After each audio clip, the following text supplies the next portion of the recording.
Hello, church. Welcome to another episode of the Inevitable Church Vlog. My name is Mintu Choi. I'm a Christian semiotician, and I like to study the intersection between culture, tech, and the future of the church. A great concern for today is the rise of digital technology, social media, and smartphones.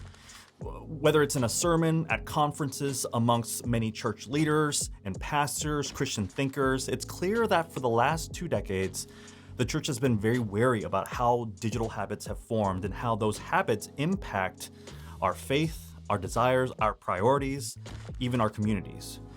We're called the most information-bombarded generation, the most distracted generation in history. And for many, that fear has been affirmed by our polarized, stressed out, disenchanted culture. And for many faith communities, it has also doubled the resolve of keeping tech as far away from church life, from ministry, and from how we think about the gospel. You look back and realize social media arrived and hit us like an unannounced tsunami, flooding and immersing us in information to a level that had never happened before in history.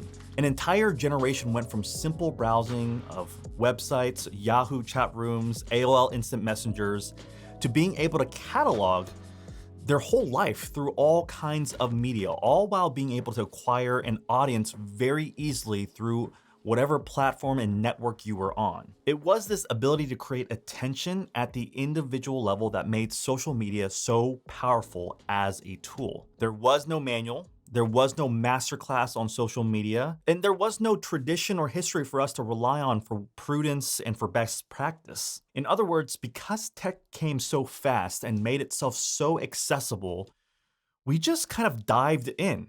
It wasn't in the cards for us to learn how to swim and slowly build an ethic and a principle around the internet and social media so that we could make it pleasant, peaceful, mutually beneficial digital library where we all got along and utilized respect and civility in our communication. What kind of internet would that be if we had that? Clearly, something along the way went very wrong for us. Anyways, whether you are more wary or hopeful about tech in 2022, the chief concern is still this: disembodiment. A generation that over time loses sight of our need to be present, to be physical and proximal to each other, to be rooted in each other's spaces, in communities. And the question remains, will we forsake the physical and the present for something that feels artificial and trendy? Truthfully, our culture's less and less interest in the life of the church, in religion in general, in Christianity as a whole, can be considered a spiritual crisis. And for many, technology and exposure to opposing ideas is to be blamed. But I think there's a more hard-hitting reason that the church continues to regress in culture. It's because the church is unwilling to humble itself and realize that it is not in the position of privilege anymore. And in order to meet people where they're at and to serve them, we need to consider these new novel tools about how they help us communicate, how they help us tell stories, how they help us teach and educate. Think about the last 2 years. The pandemic has pushed us towards digital mediums, our work, our communities, the way we connect with families and friends, even leisure stuff like shopping or going to the movies. We've had to pivot to digital because of our health. But think about how each of your churches have responded. Have they tried all they can to transition and be effective in connecting during this time? Or has that connection kind of dwindled? The pandemic has accelerated where we were inevitably going, and that observation comes with a lesson that perhaps what worked in the past hasn't been working that well in our current times, and in the future will not work at all. For us, the church, how do we pivot without losing ourselves, losing our identities, forsaking not only tradition, but actually the calling that God has for us? In Matthew 28:16-20, Jesus gives the church our prime directive. We all know the primary verb here is to go. And in that going, we are to make disciples. We are to teach. We are to show this new paradigm, this new order, this new vision that Christ died for and rose again. But where are we going? Who are we going to? What we do know from church history is that how the church goes has looked very, very different depending on the age that the church had found himself in. When we are talking about technology and how it intertwines with the progress of civilization, there are three principles that we need to keep in mind if we are to adapt at these critical junctures in history. One, you can't go backwards. You can't put the genie back in the bottle. Progress always moves forward. At best, if you're powerful and influential enough, you might be able to suppress, censor, and delay the effects of technological advancements for a very short period of time. But it's like trying to stop a massive tidal wave. It will all be in vain as the sheer power and force of that game-changing, world-changing tech will engulf this minuscule ability to control it. Two, the novel and weird will become ubiquitous. All technological adoption across history starts very, very small and often very slow. And many people resist precisely because they are new and they are disruptive.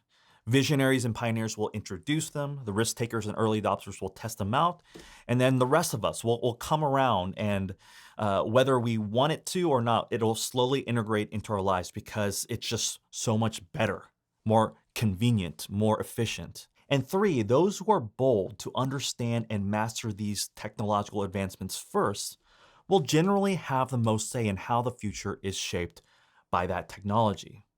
The pioneers set the trend. They create the vision. And the more we hesitate means that others will decide the direction of this generation's outlook. This is the great danger of prudence at the critical points in history where there is an explosion of technological and cultural and social breakthroughs. Sometimes we as the church need to consider progress as an act of obedience in faith. I think a lot of churches want time to go backwards. They want a situation where we can actually disregard digital technology altogether. All that being said, if the church continues to fixate on days past and keep these things at an arm's distance and really have no desire to really understand what's going on so that the church can lead itself and others well through these disruptive periods of history, then the church is risking the ability to be salt and light in the community. They're risking the prime directive that God has called us to, that Jesus has spoken to us and commanded us in the Great Commission. The mistake, I think, is this: believing that tech and church is at odds and thinking that tech will never be needed into the center of the life of the church. That idea is actually grounded in a misunderstanding of God's providence in human history. Is God not in control of all that is physical, all that is digital? Is he not the God of nature and physics and the virtual and the electric? So what is real? What is authentic and meaningful? Today, meaningful, real human experiences are happening through the digital mediums. We cannot deny this. New industries, careers, vocations are flooding into existence, and our world is changing. People are finding community, significance, romance. It is becoming their place for curiosity, creativity, education, and rest.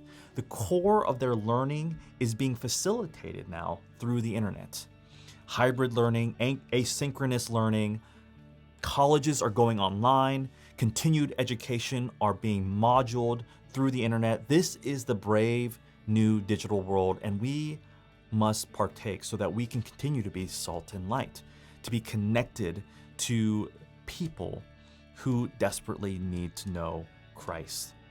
Whether you think the church can happen virtually is one question, but one unequivocal truth is that life is happening virtually.